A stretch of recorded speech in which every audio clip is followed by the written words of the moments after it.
బాబా నమస్తే, ఏం చేస్తుంటారు మీరు? నమస్తే సార్, నేను బిల్డింగ్ కాంట్రాక్ట్ చేస్తాను సార్. ఎలా ఉన్నాయి వర్క్లు, ఎలా ఉన్నాయి పనులు? ప్రస్తుతం పూర్తిగా లేవండి. ఇప్పుడు ఇసుక షార్టేజ్ వలన అసలు లేవు. ఈ వరదలు రావటం వలన ఇసుక రావడానికి కూడా అవకాశం ఇంకా కనపడట్లేదు. ఒక 2-3 నెలల దాకా పనులకి ఇబ్బందిగానే ఉంది. ఓకే, మరి కొత్త ప్రభుత్వం ఏర్పడింది ఆంధ్రప్రదేశ్లో. ఈ 100 రోజులు అయిపోయింది. ఎలా ఉందంటారు ఈ 100 రోజుల పరిపాలన? రోజుల్లో ప్రభుత్వం అయితే మొదలు పెట్టారు, కానీ వాళ్ళు ఏ పథకాలు తెలుసుకున్నారు, 1-2 ఇస్తానే స్టార్ట్ చేశారు.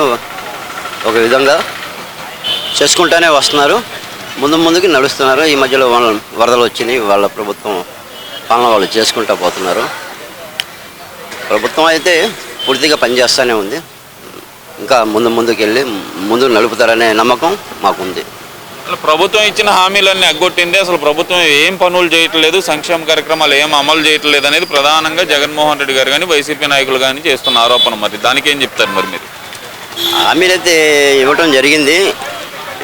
ఇచ్చినా కూడా ఒకేసారి ఎవరి వల్ల కాదు. చెప్పంగానే ఇచ్చేయడానికి, మాయ చేయడానికి ఇదే మాయలు మంత్రాలు కావు కదా. టైం పట్టిద్ది. ఇప్పుడు వాళ్ళు 5 సంవత్సరాలు టైం పెట్టారు.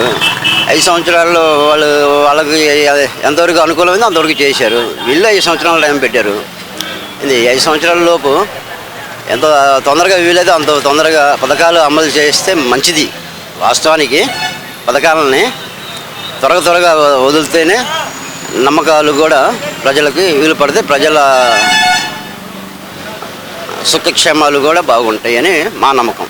ఇప్పుడు మీరు బిల్డింగ్ కాంట్రాక్టర్ అన్నారు, గతంలో ఎలా ఉండేవి మీకు పనులు? గడిచిన 5 సంవత్సరాలు మీ పనులు ఎలా ఉన్నాయి? మరి గడిచిన 5 సంవత్సరాల నుంచి ఆగిపోవటం వల్లనే ఈ సంవత్సరం కూడా ఆగిపోవటం. ఆయన రాయటం, ఇసుక క్యాన్సిల్ చేయటమే మాకు పట్టింది, మొత్తం రాష్ట్రానికి కూడా పట్టింది. వాస్తవానికి అదే ఆ రోజు నుంచి ఈ రోజు వరకు ప్రతి వర్కరు ఇబ్బందుల్లోనే ఉన్నాడు. కానీ ఏ ప్రభుత్వం, ఆ ప్రభుత్వం కూడా అట్నే చేసింది. ఈ ప్రభుత్వం ఇంకా వచ్చి 100 రోజులు అయింది. వాళ్ళని ఏం అడుగుతాం మనం? ఇప్పుడు రాగానే మాకు పని చేయండి, పని చూపించండి అంటే అంటానికి లేదు. ఈ మధ్య మళ్ళీ ఇది ఒక వరదలు రావటం, ఈ వర్షాలు పడటం, ఇవన్నీ సమకూర్చేటప్పటికి ఎవరి సమస్యలు వాళ్ళకు ఉన్నాయి. అంది ఇక్కడ చూస్తే కనుక వచ్చిన 100 రోజుల్లోపే, నెల రోజుల్లో, 60 రోజుల్లోపే ఇసుక అనేది, ఇసుక విధానాన్ని సులభతరం చేశారు కదా. అంటే ఫ్రీ ఇసుక అన్నారు కానీ, లేదంటే ట్రాన్స్పోర్ట్ ఖర్చులు కానీ ఇవన్నీ. అప్పుడు ఆ టైంలో మీకు ఎలా అనిపించింది? వర్కులు మొదలవుతాయి, మాకు కొంచెం ఇబ్బందులు తప్పుతాయి అనిపించిందా మీకు అప్పుడు? మొదలవుతాయి, ఇబ్బందులు తప్పుతాయి అనేది మనసులో అనుకున్నాము. కానీ విధానాన్ని అమలు చేసేటప్పటికీ ఏదైనా సరే, ఏ విధానం కానీ, ఏ పాలసీ కానీ అమలు చేసేటప్పటికి 3-4 నెలలు వాస్తవంగా ప్రతి ప్రభుత్వాలకు కానీ ఎవరికైనా పడతానే ఉండేది. సెంట్రల్ గవర్నమెంట్ కానీ, స్టేట్ గవర్నమెంట్ కానీ 3-4 నెలలు వ్యవధి కావాల్సిందే ఎవరికైనా కూడా. ముందు ఈ వరదల్లో ఏ విధంగా ఇసుక వదులుతారు? వాళ్ళు వదలడానికి కూడా అవకాశం లేదు, మేము అడగటానికి కూడా మాకు అవకాశం లేదు. ఏంటంటే ఎవరి తిప్పుడు వాళ్ళు పడతామే. ఇప్పుడు గతంలో చూస్తే జగన్మోహన్ రెడ్డి నేనున్నప్పుడు ప్రతి పేదవాడు, మధ్యతరగతి వాడు బ్రహ్మాండంగా బతికారు, ప్రతి ఒక్కళ్ళకి నేను సంక్షేమ పథకాలు అందించాను. ఈ ప్రభుత్వం వచ్చి సంక్షేమ పథకాలు అందించడంలో విఫలమైపోతుంది అంటున్నారు కదా. మరి దాన్ని ఎలా చూడాలంటారు? అది ఆయన బ్రహ్మ. ఇప్పుడు ఎవరు పట్టిన పిచ్చి వాళ్ళకి అందరూ అనుకుంటూ ఉంటారు. ప్రతి ఒక్కడు రాగానే నేను అంతా చేశాను. ఏం చేయలేదు. ఏం చేయడానికి కూడా అసలు ఆలోచించే అవకాశం ఉంటే కదా. మంచి అనేది ఏ విధంగా ఉండిద్దో తెలియనివాడు ఎవరైనా సరే, పాలనలో ఎవరైనా ఎమ్మెల్యే, ఎంపీ, మినిస్టర్లు ఎవరైనా సరే, మంచి అనే ఒక ఆలోచన తత్వం లేనివాడు ఎవరికి ఏం చేయలేదు. తనకు తాను న్యాయం చేసుకున్నాడు, ఇతరులకు ఏం న్యాయం చేసుకుంటాడు. కానీ అది వాస్తవం కాదు. తనకు న్యాయం చేసుకోలేకపోవటం ఏంటండి? అతను సీఎంగా ఉండి నేను 124 సార్లు బటన్ నొక్కాను, 2,71,000 కోట్లు పేద ప్రజలకు పంచాను అనే మాట అయితే ఆయనకి చాలా గట్టిగా చెప్పారు కదా. మరి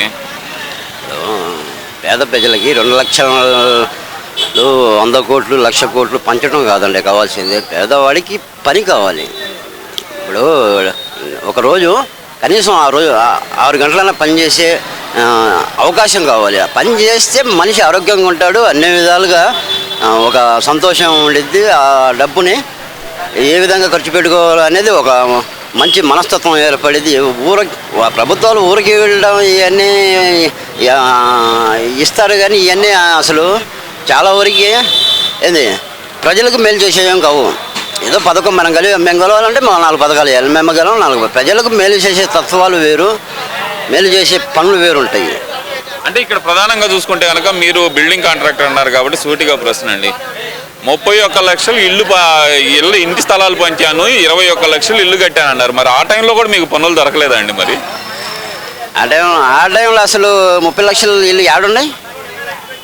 ఇప్పుడు ఆడికి వెళ్ళాము, పేరుచెల్లు ఇచ్చారన్నారు. పేరుచెల్లకి వెళ్ళి వెళ్ళడం 6 నెలలు తిరిగేటప్పటికి ఏంది 10,000 మాయా ఖర్చు అయిపోయింది.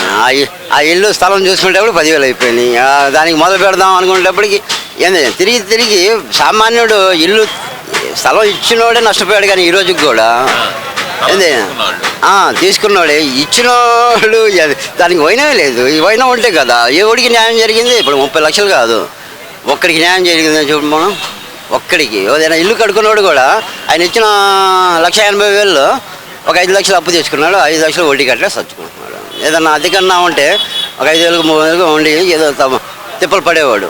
ఆ 5 లక్షలకి కట్టుకోలేక తల బాదుకొని చస్తున్నాడు. అసలు ఏం చేయాలో అర్థం కాని పరిస్థితులు అయోమయంలో ఉన్నాడు ఇప్పుడున్న సామాన్యుడు. ఇక్కడ మన ఆంధ్రప్రదేశ్ సామాన్యుడు అయితే అస్సలు కుటుంబీటులు ఆడుతున్నాడు.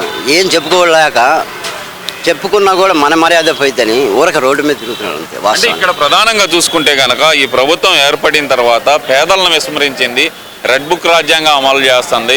ఈ ప్రభుత్వం వచ్చింది కక్ష సాధింపుకు మాత్రమే, పేదలను అయితే కనుక అనగదొక్కుతుంది అనే మాట అయితే చెప్తున్నారు కదా మరి జగన్మోహన్ రెడ్డి. మరి దాన్ని ఎలా చూడాలంటారు?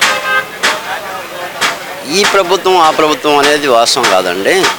ఇప్పుడు వాళ్ళు పేదలను అనగదొక్కడం కోసం కాదు, వాళ్ళు కుర్చీ కోసమే, వీళ్ళు కుర్చీ కోసమే, ఎవరైనా కుర్చీ కోసమే పనిచేస్తూ ఉంటారు. వీటిలో ప్రజలకు సహాయపడే కొన్ని సందర్భాలు ఉంటాయి. ఆ సహాయపడే సందర్భాలను తీసుకొని ప్రజల్ని ముందుకు నడిపే యోచన ఉండాలి. కానీ రెడ్ బుక్కులు, వైట్ బుక్కులు, గ్రీన్ బుక్కులు ఎవరిని ఏం చేయలేవు.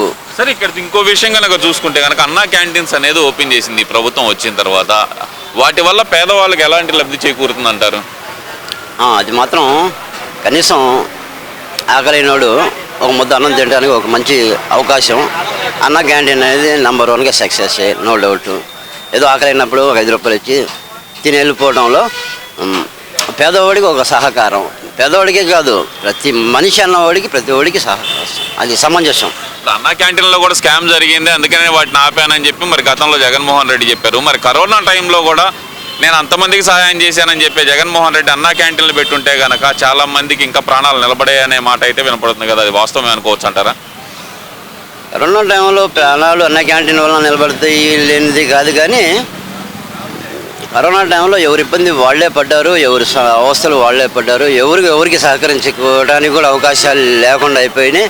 అన్న క్యాంటీన్లు ఆ టైంలో ఉండొచ్చా అనేది కూడా కరెక్ట్ ఏం కాదు.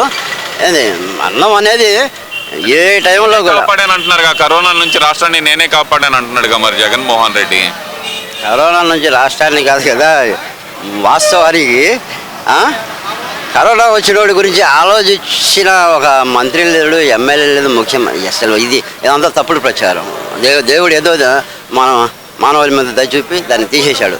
దేవుని మహిమే కానీ అది మానవ మహిమ కానే కాదు. దాని గురించి చెప్పుకోవటం కూడా అది మానవత్వానికి సమంజసం కూడా కాదు. మరి ఈ 20 రోజుల నుంచి వరద కార్యక్రమాలు జరుగుతున్నాయి, అక్కడ వరద సహాయ కార్యక్రమాలు జరుగుతున్నాయి. మరి ప్రభుత్వం ఎలా పనిచేసిందని భావిస్తున్నారు? మరి మీరు 20 రోజుల నుంచి ప్రభుత్వం అక్కడ పనితీరు ఎలా ఉంది వాళ్ళది? వాస్తవానికి వాళ్ళ పని వరకు వాళ్ళు చేసుకుంటూ పోతున్నారు. మనమైతే దగ్గరుండి ఏం చూసిందేం కాదు. కానీ చంద్రబాబు నాయుడు గారు దగ్గరుండి చూసుకుంటున్నారు. ఉన్న వాటిలో కొంచెం ఒక ముఖ్యమంత్రిగా ఒక బాధ్యతగా పనిచేస్తూనే ఉన్నాడని మేము అనుకుంటున్నాము. సరే, ఈ 100 రోజుల పరిపాలనకి ఈ ప్రభుత్వానికి, ఈ కూటమి ప్రభుత్వానికి మీరు ఎన్ని మార్కులు ఇస్తారు? అసలు 100 రోజులు కూటమి ప్రభుత్వానికి దీంట్లో మార్కులు వేయడానికి విషయం అవసరం ఉంటారా మనకి అనేది ఆలోచన. మార్కులు అంటే 100 రోజుల్లోనే ఏం జడ్జ్ చేస్తామంటారా? అసలు 100 రోజుల్లో ఏమైతే పెళ్లి కావాలన్నా కూడా 100 రోజులకి ఇబ్బందిగానే ఉండేది, ఒక ఇల్లు కట్టాలన్నా 100 రోజులు ఇబ్బందిగానే ఉండేది. కానీ మార్కుల పరంగా మీరు అడిగారు కాబట్టి ప్రస్తుతానికి మేమైతే పూర్తిగా ఆయన చేయగలడు అనే నమ్మకంతో ఉన్నాము. చేస్తాడు కూడా. 100 రోజులకి 100 మార్కులు కూడా ఇస్తాం అవసరమైతే. అదే ఇంకా ఆయన మనస్తత్వంని బట్టి ఇంకో 10 మార్కులు ఎక్స్ట్రా కూడా ఇస్తాం. అట్లేం లేదు. దాని గురించి మాకు ఆయన చేయలేడు అనే విధానం లేదు. మనసులో మంచి చేయాలనే విధానం ఉంది కాబట్టి పెద్ద ఆయన కాబట్టి ఆయనకి సహకరించే వాళ్ళు బాగుండాలి. వయసు రీత్యా కొంచెం ఇబ్బందిగా ఉండొచ్చు. వయసు 70 సంవత్సరాలు ఉండటం వలన కూడా మనిషి ఆలోచించాల్సిన విషయమే. ఆరోగ్యం అన్నీ కూడా సహకరించాల్సిన విషయాలు ఉంటాయి. ఆయనకి సహకరించే వాళ్ళు మంచోళ్ళు ఉంటే ఆయనైతే ఈ 5 సంవత్సరాల్లో రాష్ట్రాన్ని ఒక దారి చేస్తాడనే నమ్మకంతోనే మేమందరం ఉన్నాము.